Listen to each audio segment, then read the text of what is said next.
What's up, folkers?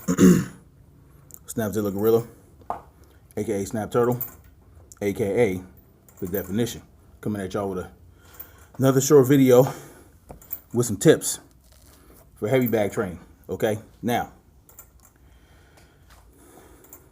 people just getting into boxing or learning how to really fight are a bit confused about where the power comes from in a punch. Well, I can tell you this. It doesn't come from the shoulders, right? Because you think, you punching, right? Your shoulders are involved, right?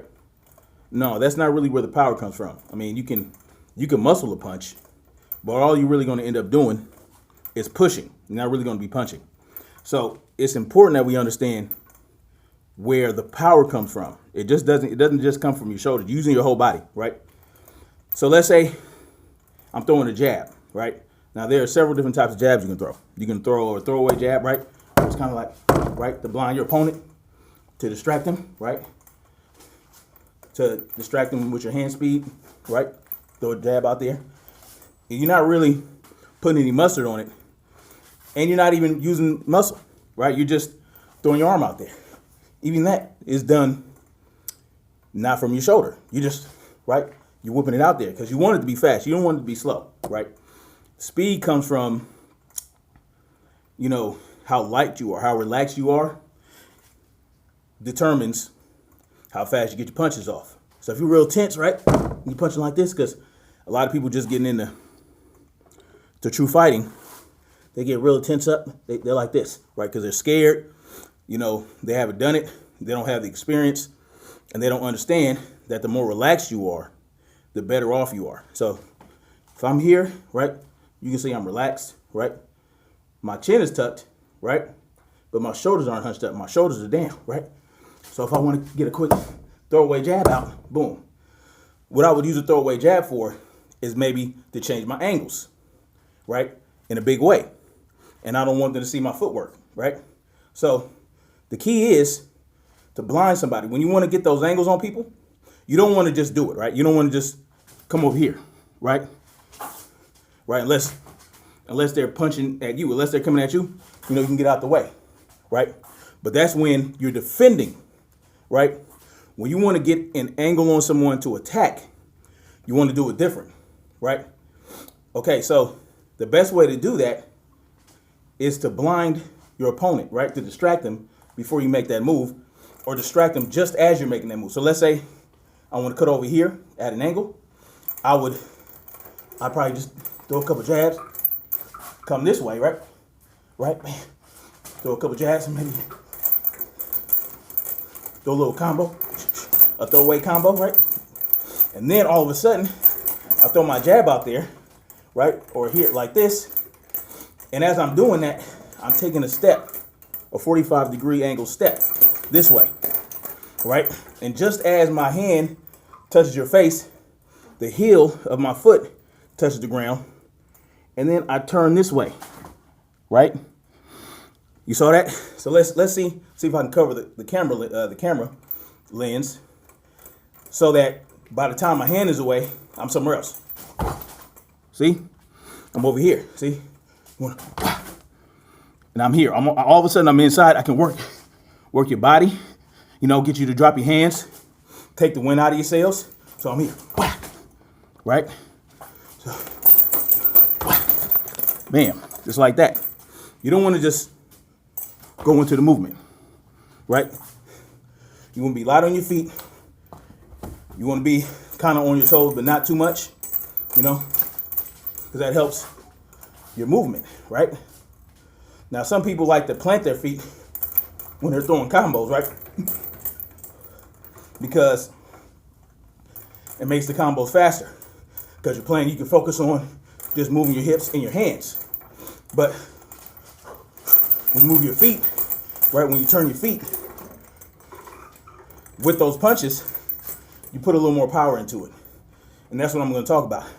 But like I said, distraction before you make those angles inside. You don't want to just do it, right? At least I don't. Another way to get inside, instead of slipping to the outside or doing a drop step to the outside and away from your opponent, you can slip inside, boom, and then here, boom, right? So really, you getting out of the way of their punch was a perfect setup for you to get inside. But you're not just doing it, right?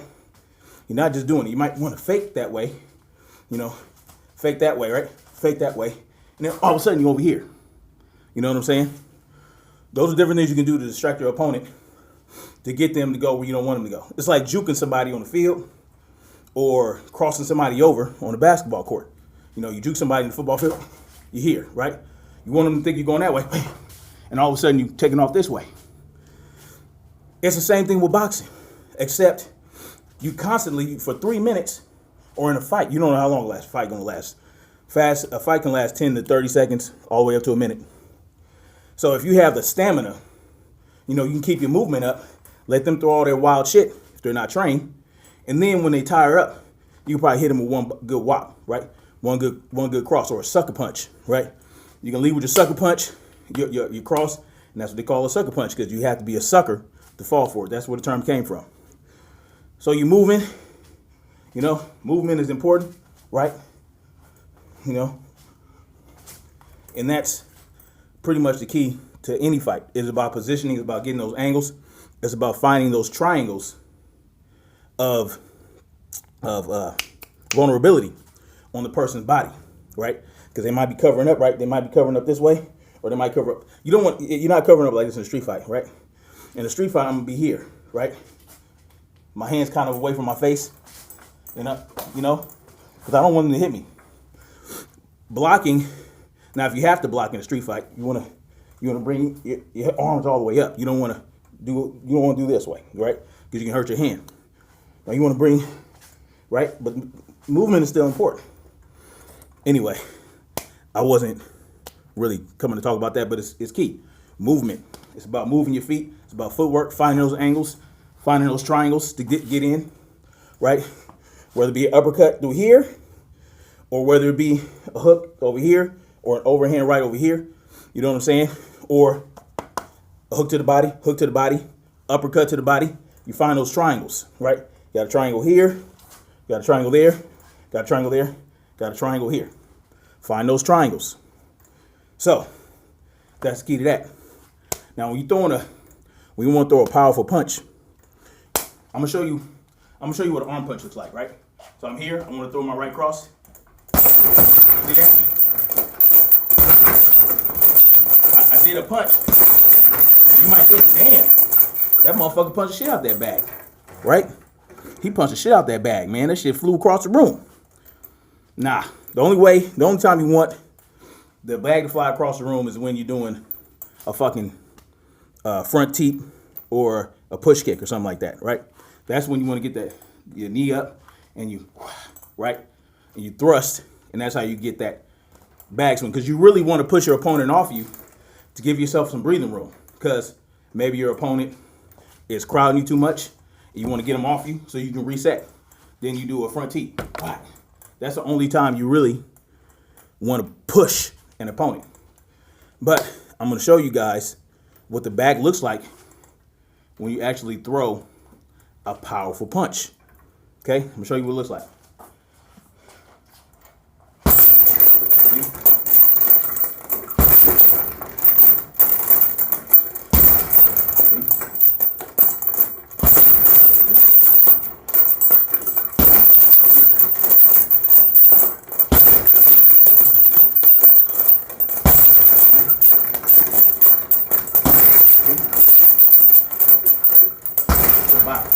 Right? Go down to the bottom. Boom. Right?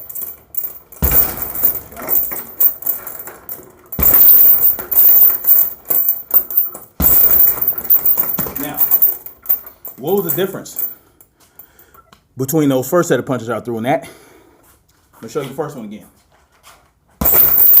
Right? Right?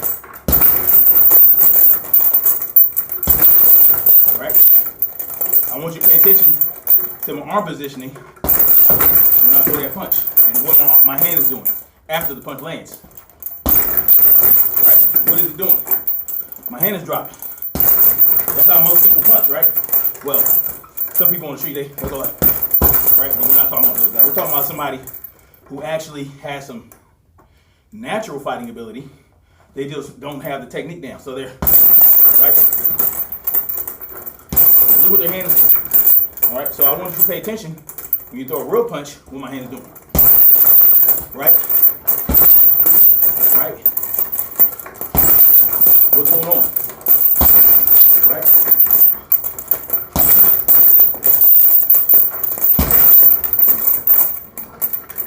Not so real punch.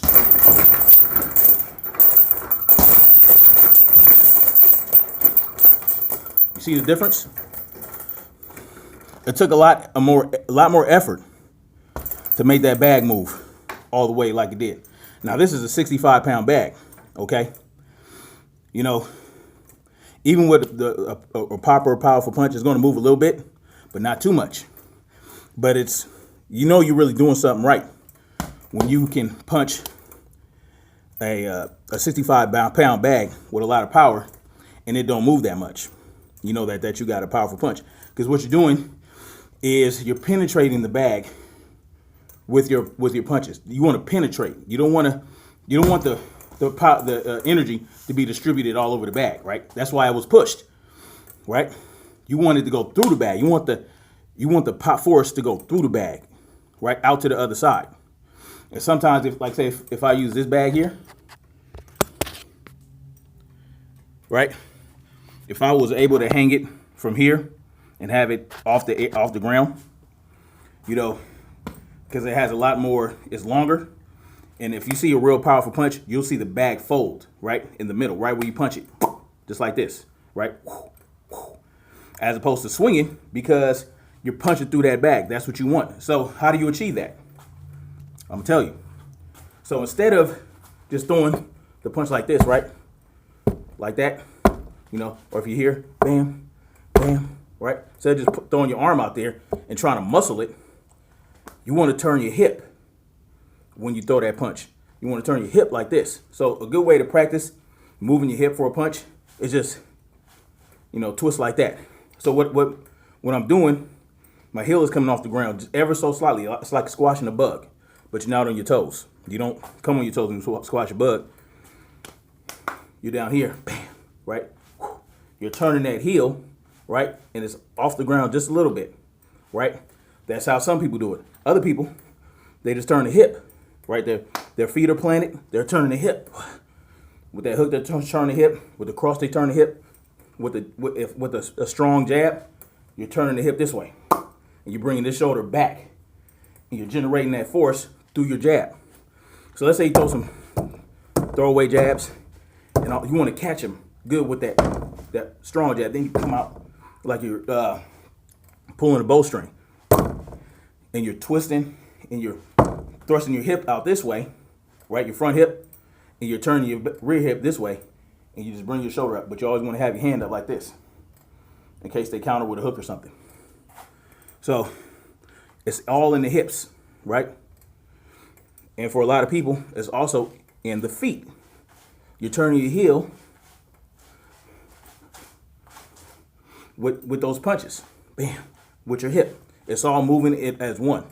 So what you're doing is you're generating energy from the floor and you're bringing it out through the end of your hand. That's where you want the energy to come through. You're just driving off the ground, bam, just like that. And I'll have my hands open until right before I land. That'll save my energy, because believe it or not, having your hands open and being relaxed saves a lot of energy as opposed to doing this the whole time you're just in your stance. So what I like to do, turn my hip, turn my heel, bam. And then just as I make contact, I close that fist, and then that's when I generate that energy with my muscles, like with my shoulder and my chest. I just get that last little bit of force out, but I'm not leaving my hand out there. I'm snapping it back.